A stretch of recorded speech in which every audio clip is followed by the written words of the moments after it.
সারাদিন ঘরে বসে যে কি বেকার লাগছিল আমাদের, যে কি বলবো।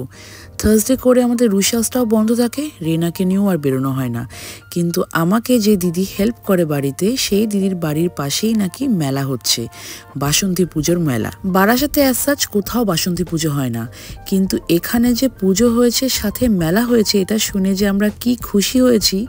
অমনি সন্ধেবেলা আমরা সবাই মিলে বেরিয়ে পড়লাম। মেলায় ঢুকে দেখছি যে মেলায় অ্যাজ সাচ কোনো লোক নেই, কারণ অনেক দিন ধরে মেলাটা চলছে।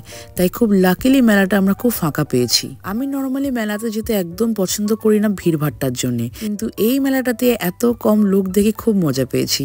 এই বড় নাগরদোলায় ওঠার খুব ইচ্ছে ছিল, কিন্তু ভয় আর উঠতে পারিনি। ছোটবেলায় যে কি উঠতাম। ফাইনালি মাঠের কোনায় একটা বড় প্যান্ডেল ঢুকে মায়ের দর্শন করলাম। মায়ের মুখটা খুব মিষ্টি ছিল। আর মেলাতে এলে কিছু কিছু খাবার পেটেন্ট থাকে, যেমনি ঘুগনি। আমরা দুই বোনে ঘুগনি খেলাম, আর সব বাচ্চারা মিলে অ্যাকচুয়ালি আমরাও আইসক্রিম খেলাম একসাথে। এখন আমাদের যা বয়স হয়েছে, সেটাতে আর মেলা এনজয় করার কথা না, যাওয়া হয় বেসিক্যালি বাচ্চাগুলোর জন্য। মেলাতে ঢুকলেই রেনাকে আর কোনো রাইডস থেকে আটকানো যায় না, যা দেখবে সেগুলোতেই নাকি চড়বে। কোকোকেও তাই। ফাইনালি অনেক রিকোয়েস্টের পরে ওরা আমাকে একটা রাইডসে ওঠাতে পারলো, এই ড্রাগনটাতে। আর রেনা যেহেতু উঠবে, তো আমাকে তো উঠতেই হবে। কিন্তু উঠে যে এত ভালো লেগেছে, সেই ছোট্টবেলার কথা মনে পড়ে গেছে। যেমনি নৌকা চড়তাম, আর এই ধরনের ড্রাগনসগুলোতে তো অবশ্যই উঠতাম।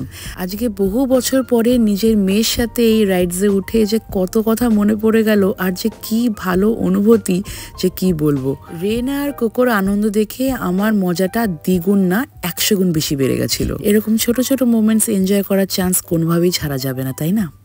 Thank you for watching my mini blog. সবাই খুব ভালো থেকো, টাটা।